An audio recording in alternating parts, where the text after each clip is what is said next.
Hey y'all! So welcome back to my channel. I'm Clary, and just like I promised from my last video, I'm going to do this on all the things that you need to bring with you or you should have with you if you are transferring from community college to the university, especially if you're from out of state, just like what I am doing right now.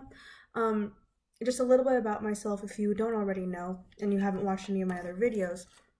I spent 2 years in community college as a Running Start student for dual enrollment in my junior and senior years of high school, and then I spent 2 years at that same community college afterward to finish out my associate's degree. We can go into why it took me that long in another video. And then I got my degree, my Associate of Science in Chemistry, and now I have transferred into university and pursuing my bachelor's in chemical engineering. So here are, how many do I have here? 9 things that you need to bring with you if you are moving to university. All right. So here's the very first thing is that you need to bring your computer and your USB or whatever kind of storage device that you have. I do recommend you use the cloud, but also using a USB as well, just because you may not have internet at some point in time, and the USB is a great backup storage device for you to use. That's usually my primary storage device. And the cloud is usually just like my backup. But if you're the other way around, that's how you roll, that's how you do it. But just know that when you're transferring to university and you need to bring up documents and you need to show them on your computer like what you've done, you may be required to use some sort of login information, and you will get that as or from my experience, you're going to get some login information when you've applied. Just so that you can see what your application status is, and you can use that, but I'm not totally sure with all institutions, so bring a USB just for backup in case you cannot log into the internet.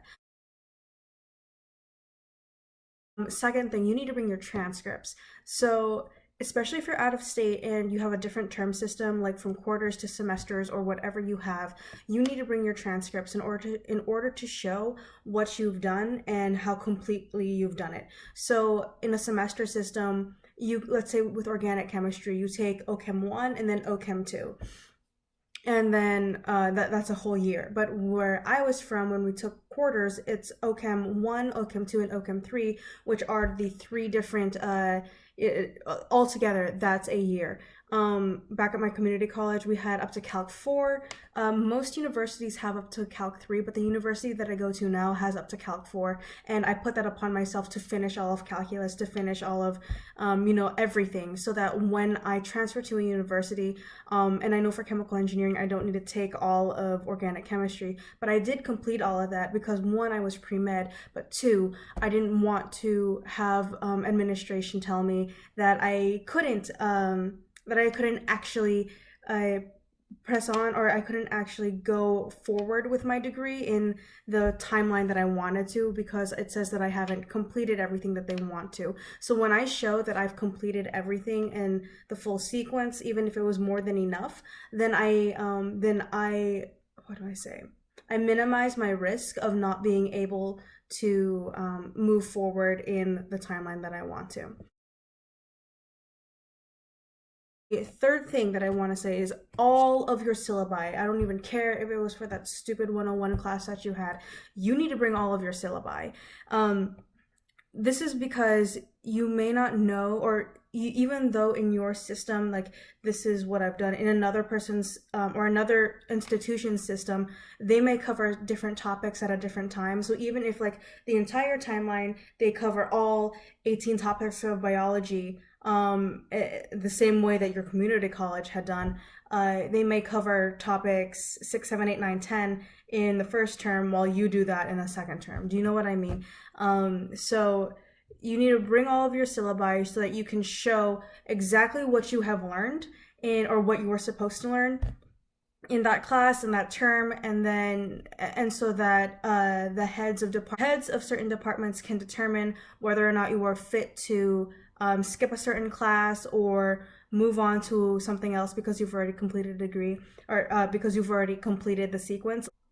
So with me, I already completed Physics 1 lab. I didn't pass Physics 1 class back at my old school, but I did complete the Physics 1 lab. and I emailed the professor, the head of the physics department, and even though it was just for a quarter, and now I go to a semester school, the number of credits that I had actually was for that class was comparable with the number of credits that they have for Physics 1 lab here. So what I did, I emailed him my transcript, an unofficial transcript. I also emailed him the syllabi for my class. And then this goes to the fourth thing that you need to bring is your projects. And so I actually emailed him my lab report, and actually my best lab report that I had. My old school's professor for lab, he was, man, he wanted that to be perfect. So we had to put it in Microsoft Word. You had to put the table of contents in there. You had to make it so that when you pressed a certain table of contents, like if you wanted the title page or you wanted something else, you would press that and then you would move forward to whatever page it was. He wanted that thing absolutely perfect. And so I showed that professor the absolute best out of all of my out of all of my lab reports. And then I also showed him the lab reports that we did do. And even though it wasn't, they don't usually do that, he awarded me the credit, and then didn't really award me the credit, but he allowed me to skip it. And so that for Physics 2 lab, I could just go straight into that. So that's another thing. For projects, you need to bring all your lab reports, your lab procedures, do that, bring any essays that you have, any group assignments. I mean, like my parents, they sometimes called me a pack rat for keeping all these things. But you really do need to save these assignments, because you do not know how much money they're gonna save you if you're transferring into a university, because man, uni, like breathing on campus is like a 50-cent fee per cubic inch of air that you breathe.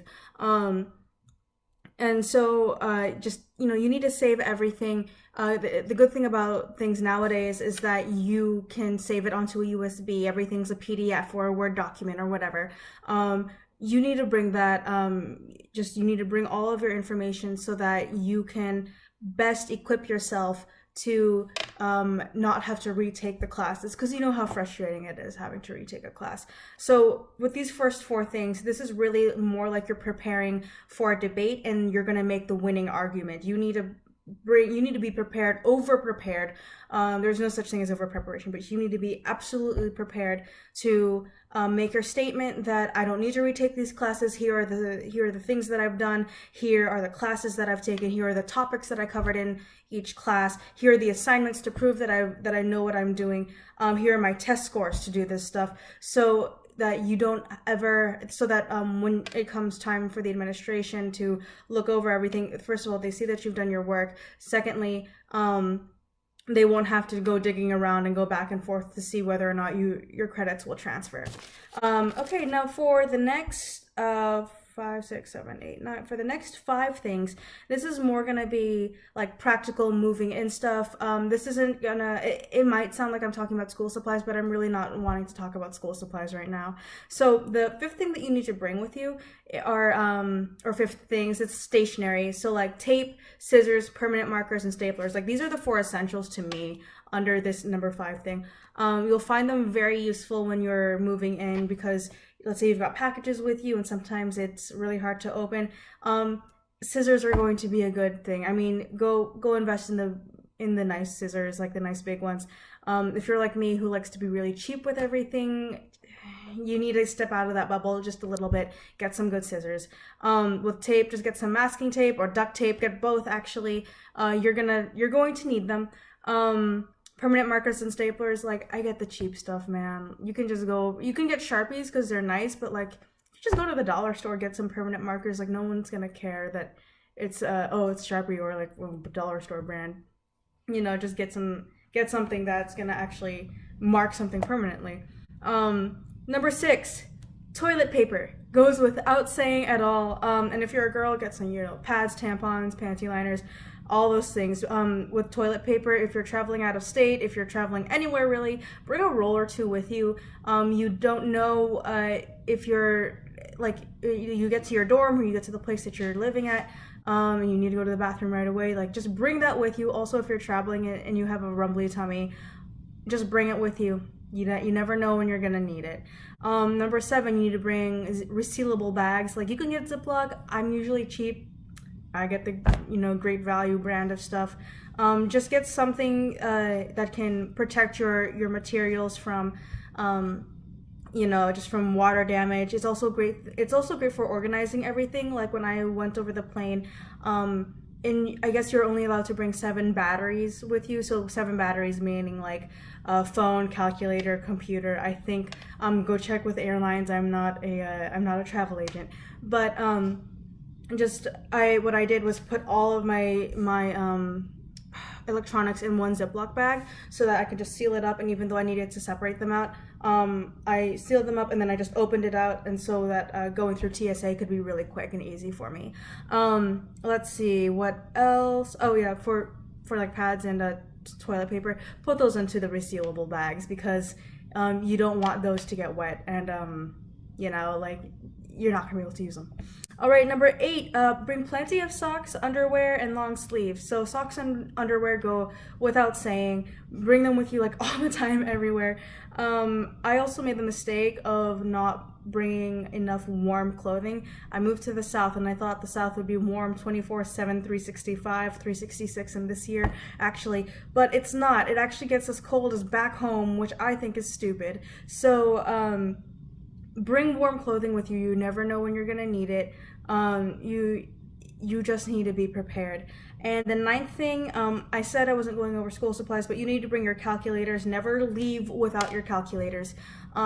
Also, don't ever throw away your old calculators or give them, because you may come, and this is for specifically STEM degrees, you may come into classes that do not allow you to use certain calculators. So in my physics class, we're not allowed to use graphing calculators, we're only allowed to use scientific calculators. And the reason being is that you need to know the material in your head. In my differential equations class, we were only allowed to use scientific calculators. So don't think that the further you go in math, and this is before heading into calculus for most of you, that you're going to need a nicer calculator. Really, you can do all your math without a calculator. And if your math requires a calculator, you're going to start crying, because it's just much easier to put everything in an exact form, like do pi over 4 radians rather than doing like however many radians that's supposed to be, because life is going to be easier that way. But like, keep your let's say, just, you know, bring your graphing calculator, bring your TI 30X or whatever, your dinky one from 7th grade, bring that with you, because you never know when you're gonna need it. And if you're a STEM major like me, I mean, like, I walk around with my periodic table of elements all the time in my backpack. I have since like I was 15 years old. I've never gone a day without my periodic table of elements. So if you want degree specific things, I'll reach out to my friends and ask them like what they've done in order to transfer into university. I have a lot of poli-sci friends. I'm a STEM major myself. If you want to know for like electrical or aerospace engineering or mechanical engineering, like what you need, just let me know so that I can talk to my friends and like give you guys advice. So if you like the video, please like it, please subscribe and share it, because it really does help me out. And you know, if you need any more advice for anything, just let me know in the comments below. All right guys, y'all have a good day, and I'll see you in my next video. Bye.